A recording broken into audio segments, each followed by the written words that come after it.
O dadaísmo foi um dos movimentos do século XX que surgiu em 1916 e que veio para contestar os valores culturais da época.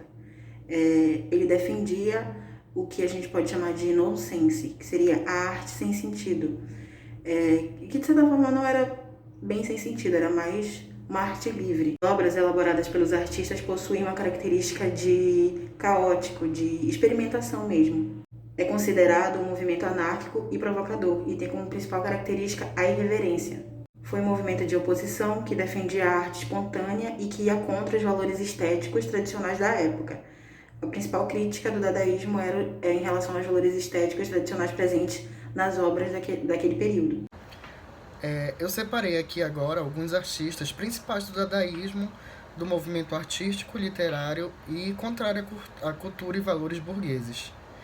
Vamos ver primeiramente o famoso Hugo Ball, que foi quem criou o Manifesto Dadaísta. Ele escreveu e foi considerado por muitos o inventor da poesia fonética.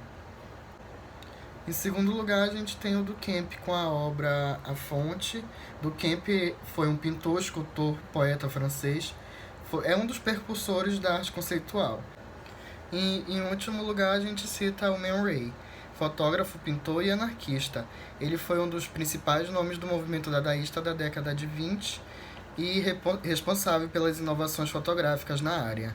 Ele estudou arquitetura, engenharia, artes plásticas e começou a pintar quando era jovem.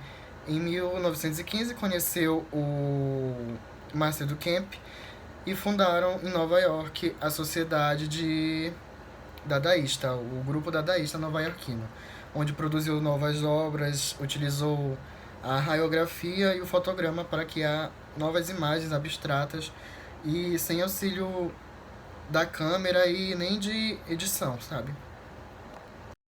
Assim como em outras vanguardas, o dadaísmo teve início no Brasil a partir da Semana da Arte Moderna, em 1922. Essa influência ocorreu principalmente na literatura, tendo como principal representante Manuel Bandeira, que apresentava o estilo em seus poemas piada.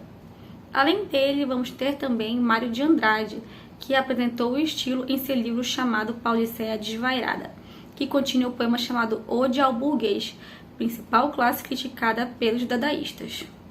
Além disso, vamos ver forte influência do dadaísmo nas artes plásticas em alguns pintores da arte moderna, como Flávio de Carvalho, que apresentou o estilo após ter vivido muito tempo na Europa. A gente vai ter também Ismael Neri, que na sua fase final de pintura apresentou características do dadaísmo e do surrealismo. Gente, agora que os meus colegas falaram sobre o dadaísmo no Brasil, sobre as origens do dadaísmo, né, sobre a escola em si, eu vou falar um pouquinho do dadaísmo na literatura, né? Como a gente sabe, essa escola, não é para ter sentido, né? Ela é uma escola que mantém uma conduta irracional sobre a arte, sobre a literatura, né, sobre a sociedade em si. E aí eu vou recitar para vocês um poema de um dos expoentes do dadaísmo, que é o Tristan Tzara, tá? Aí ele fala sobre como criar um poema dadaísta, né? Ele dá as instruções de como criar um poema dadaísta. Porque assim, a gente lê poema e o poema ele geralmente tem uma estrutura, né? Ele segue um padrão, né, organizado de ser um poema. Mas como seria um poema dadaísta? Assim que eu me perguntei, né? Assim que eu fui pesquisar sobre o assunto, e aí eu me deparei com a instrução de como fazer um poema dadaísta, né? Que foi escrita pelo Tristan Tzara. Receita de um poema dadaísta. Pegue um jornal, pegue uma tesoura. Escolha no jornal um artigo do tamanho que você deseja dar ao seu poema.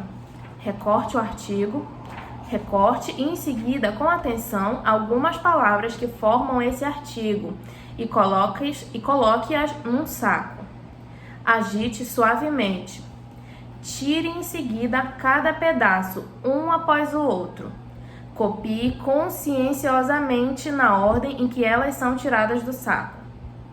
E eis um escritor infinitamente original de uma sensibilidade graciosa, ainda que incompreendido pelo público. Então, a gente vê nesse poema que a arte dadaísta, para eles, ela fazia todo o sentido do mundo, né? Mas para quem estava de fora, para quem não estava dentro do movimento, eles eram totalmente incompreendidos. Então a gente observa que eles fizeram esse poema e eles tinham essa consciência de que eles não eram pessoas compreendidas, porque a arte dadaísta ela é isso. É para justamente não ter significado, é uma arte irreverente. Os artistas dadaístas, eles eram irreverentes e esse poema fala um pouquinho disso, né, do quanto que eles eram irreverentes e por serem tão irreverentes, eles eram incompreendidos.